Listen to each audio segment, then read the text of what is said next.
Le Pérou, ce n'est pas seulement l'altiplano, Cusco ou le lac Titicaca. C'est aussi la forêt amazonienne qui recouvre 60% de la superficie du pays et qui est peuplée de moins de 10% de la population péruvienne. Cette forêt d'Amazonie péruvienne s'appelle la Selva et la région où nous intervenons le Madre de Dios. Madre de Dios est sans aucun doute le lieu où la biodiversité est le mieux conservée.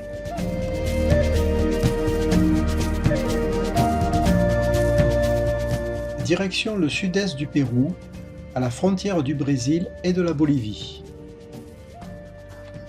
Destination la ville de Puerto Maldonado, où nous sommes hébergés à l'orphelinat du San Vicente. Les premiers jours sont consacrés au tri du matériel et de l'outillage ramené de France et fournis par les sociétés Legrand, Bisline, Rexel et Philips, ou achetés à Lima et acheminés ici par camion. 3 jours de route depuis Lima. Une rencontre préalable avec les dirigeants des ministères de la Santé et de l'Éducation permet d'organiser la logistique. Cette réunion détermine aussi les moyens en personnel qui sont mis à notre disposition tout au long du séjour. Le jour du départ vers les premiers villages arrive. 500 kg de matériel électrique et photovoltaïque sont chargés. Après la traversée de la rivière Madre de Dios, nous empruntons la transamazonienne qui relie les 2 océans du Pacifique à l'Atlantique. Nous quittons la transamazonienne pour une piste qui nous amène vers la rivière. Toutes ces routes et chemins en forêt sont une menace pour l'écosystème et les populations indigènes. Déforestation, surexploitation des bois, des sous-sols, grand élevage, trafic divers.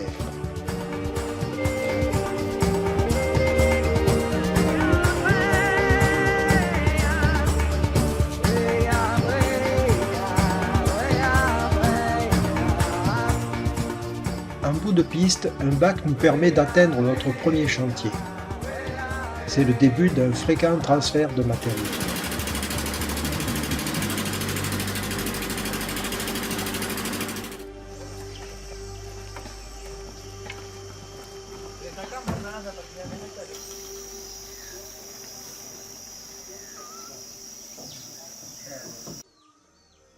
Salvaluyo est l'un des seuls villages avec Pariamanu où nous trouvons une école et un poste de santé.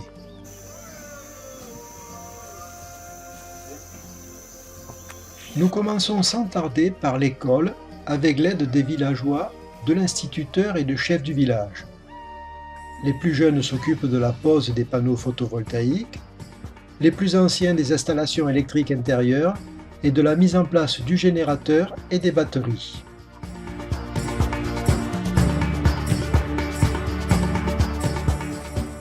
Une habitante des lieux qui était là avant nous quitte provisoirement la place pendant les travaux d'électrification de cette école.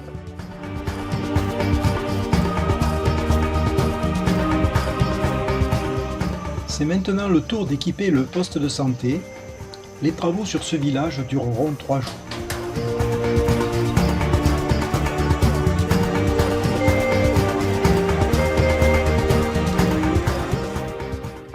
Hébergés sommairement pour les nuits dans les écoles, c'est l'infirmier et l'instituteur qui préparent les repas dans les postes de santé.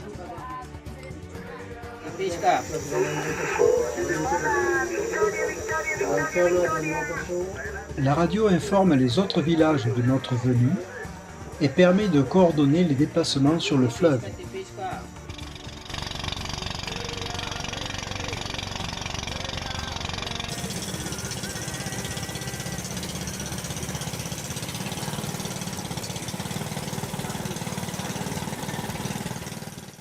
Le village de Tipisca est un des plus éloignés, des plus typiques. Les villageois nous aident, participent aux travaux, ils s'intéressent et sont avides d'apprendre. Les enfants sont curieux de voir ces gens venus d'ailleurs, avec un tas de matériel et qui investissent leur école. Les femmes nous préparent les repas, souvent composés de riz et d'une viande d'un animal chassé dans la forêt, inconnu de nous.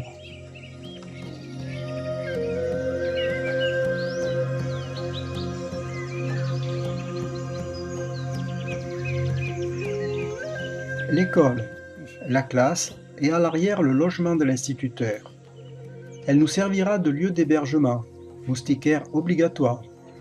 L'école remplit aussi le rôle de lieu de consultation au médecin. Celui-ci a profité de notre pirogue pour faire une séance de vaccination. Il faut savoir que certains villages ne sont visités qu'une fois par an. Et ainsi de suite pour les autres villages qui seront tous rejoints par la rivière. Et comme toujours, les villageois nous aideront et seront volontaires pour réaliser avec nous et pour apprendre.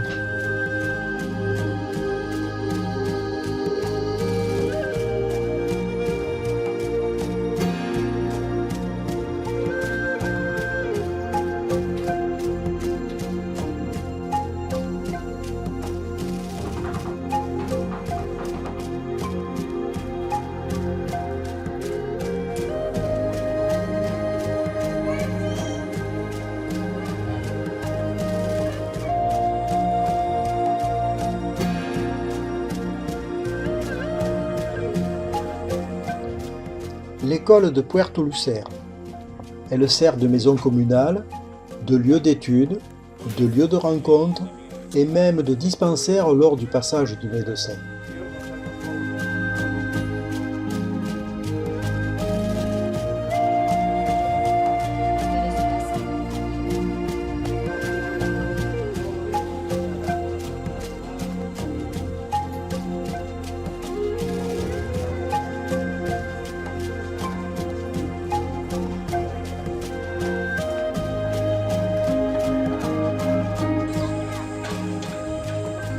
Ici aussi tous participent et viennent s'informer sur le fonctionnement de ces installations nouvelles.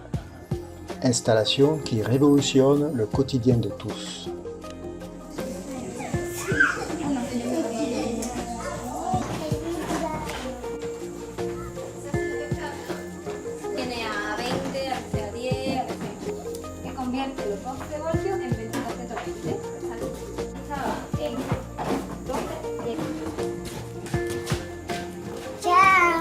Ciao.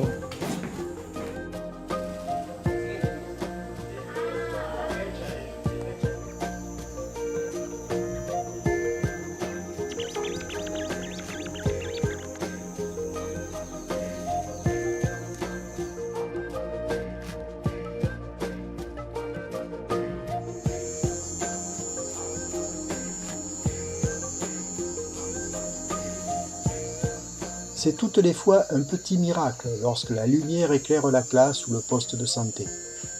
Ces bâtiments sont maintenant les seuls lieux éclairés du village. Les enfants osent rentrer dans la classe et s'émerveillent en montrant du doigt les ampoules. Ils improvisent même une petite fête dès qu'un adulte trouve un appareil qui diffuse de la musique.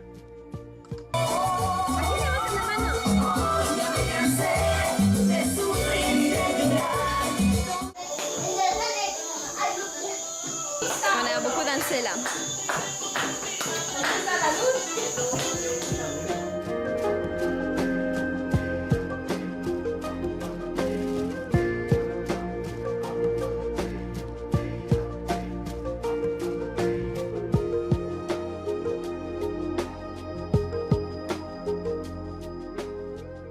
Une fois la fête terminée, en classe, les enfants dessinent les installations.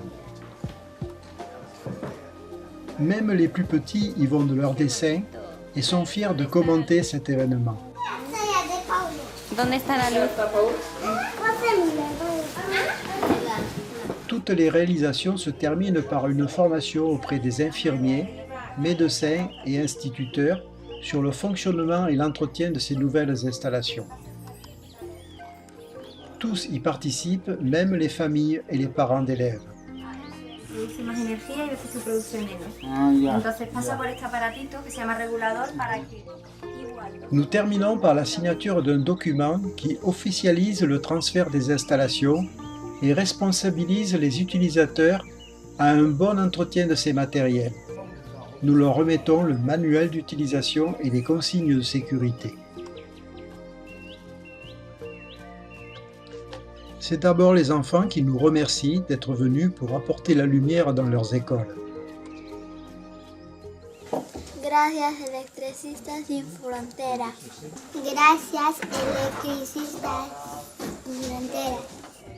Puis c'est le tour des parents d'élèves, des présidents de communautés ou des chefs de village, des institutrices ou des instituteurs, des personnels des postes de santé, infirmières et infirmiers ou médecins, d'exprimer leurs remerciements.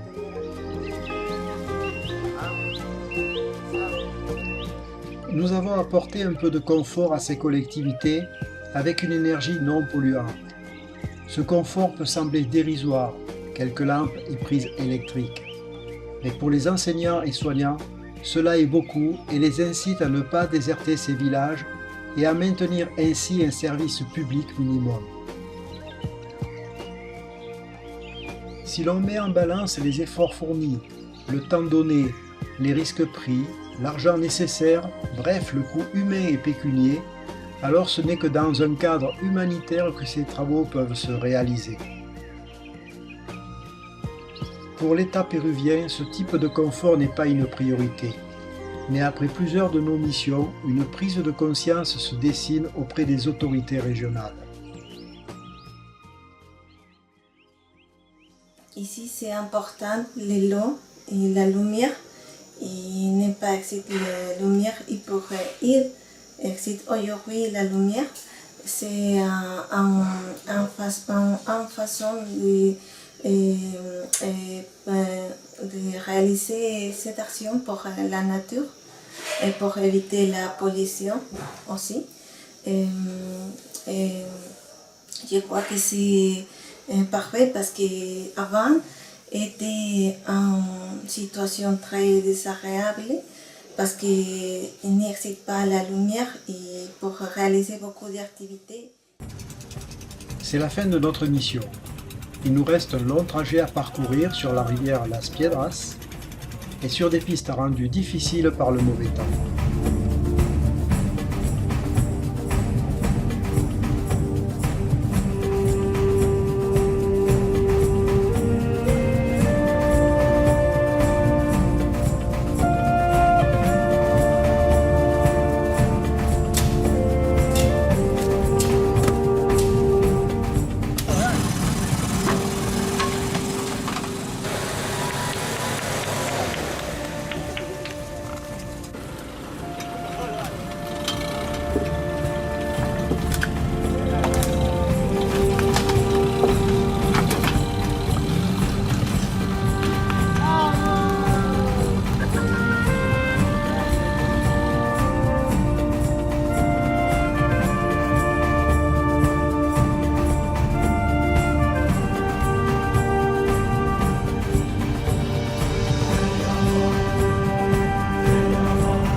Pero campeón, grito que repite la afición.